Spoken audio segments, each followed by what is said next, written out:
Okay, people, we're back at it again. We are changing out the rotors and brake pads on a 2014 Hyundai Sonata.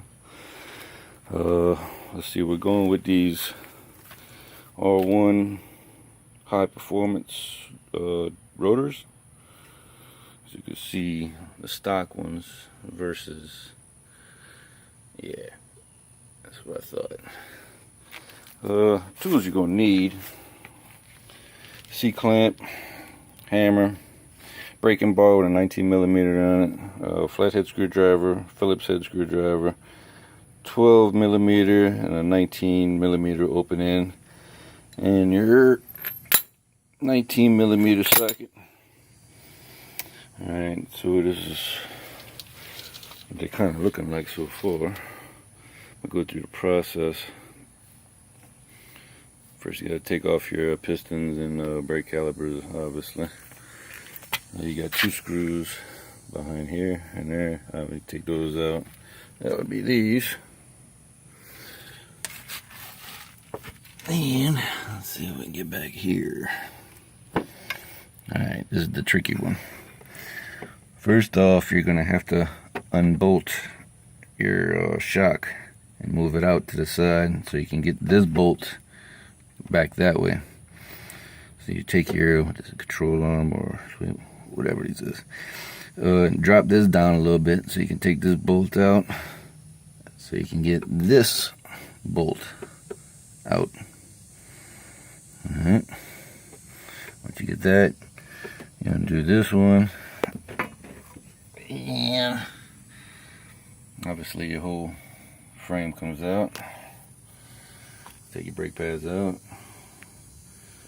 You can put your piston back in and then reverse the process. Alright, so I'll be right back with you and we'll see the final product. So this is the final product, which looks pretty good. I ain't gonna lie. Versus, oh yeah, that's a little dirty. Gotta clean that up.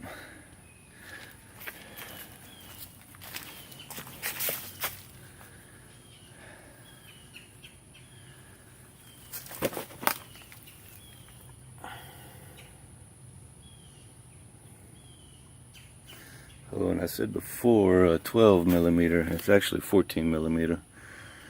I grabbed that 12 because I thought I had to take the brake line off too, but didn't have to do that. Let's see. It's good to have, obviously jack stand, and another jack. I had a bottle jack, so I used that and put that underneath the control arm so it wouldn't fall down. I want to say control arm. It's not a control arm. It's whatever it is. Anyway. So I want to point out the splines in this. You see how they're close together? It's well built. Some of them other manufacturers that have a spline right here and then right here, they'll skip that middle one. Less iron, cheaper cost, which it's lighter. This is sturdy, real sturdy. I would really suggest R1 Concepts. You had a good product right there. I just can't believe I had those junk ones on there so long. Well, I'll show you what it looks like when it's all finished. You can already see the difference.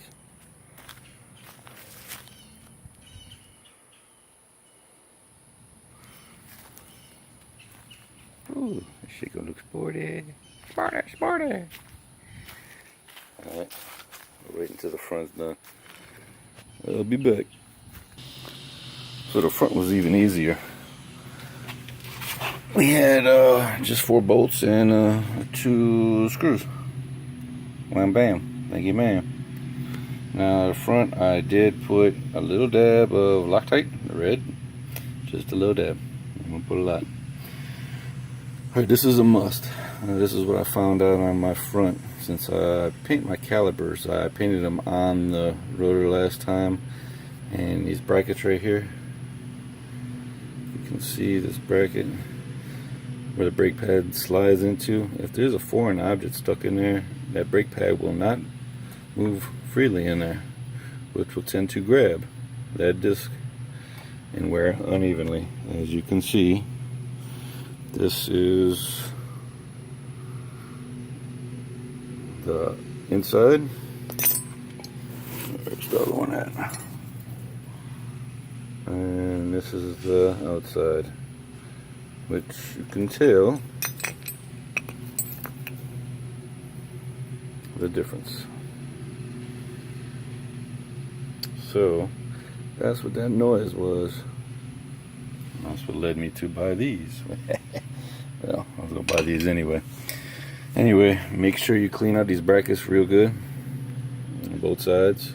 And that brake pad should move freely in there. You know, both sides, in and out.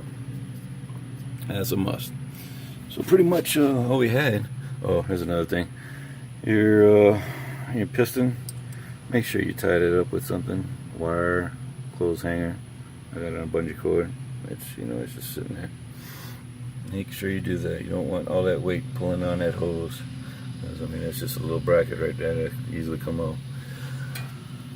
Alright, you had one bolt right here, which is holding on the brakes, and you had one at the bottom right by your link, right there. Right. I don't know if you can see it.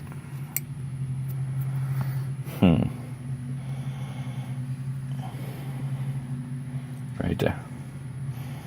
So you got two bolts on either side. So take off your piston first.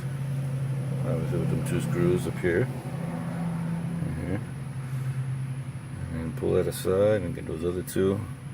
See, the front was way easy. The front probably took me about 20 minutes altogether. I'm about to put it back on, so what, 23 minutes. The back took way longer because I had to deal with, you know, those bolts trying to get them out, which I had to drop the whatever it is, the shock and the bar. Get all that out. So put this all together real quick, like, and I'll put the tire back on. I also forgot to add, you do have to compress your piston. Just use one of your old existing brake pads. Get your C-clamp, clamp it down, and voila, even flush.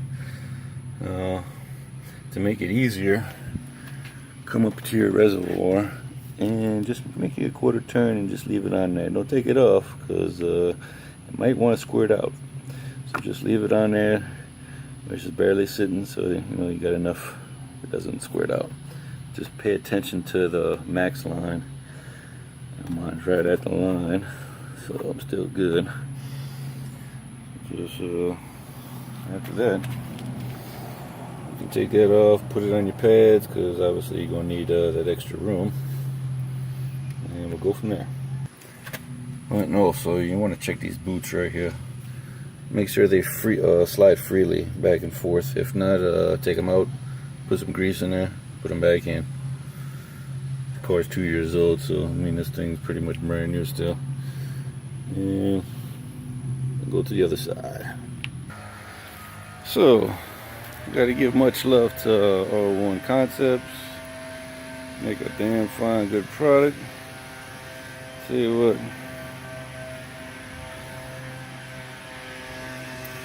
It's got a whole different look to it now.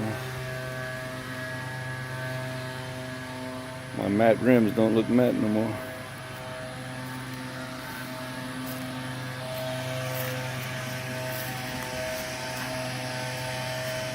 Pretty good.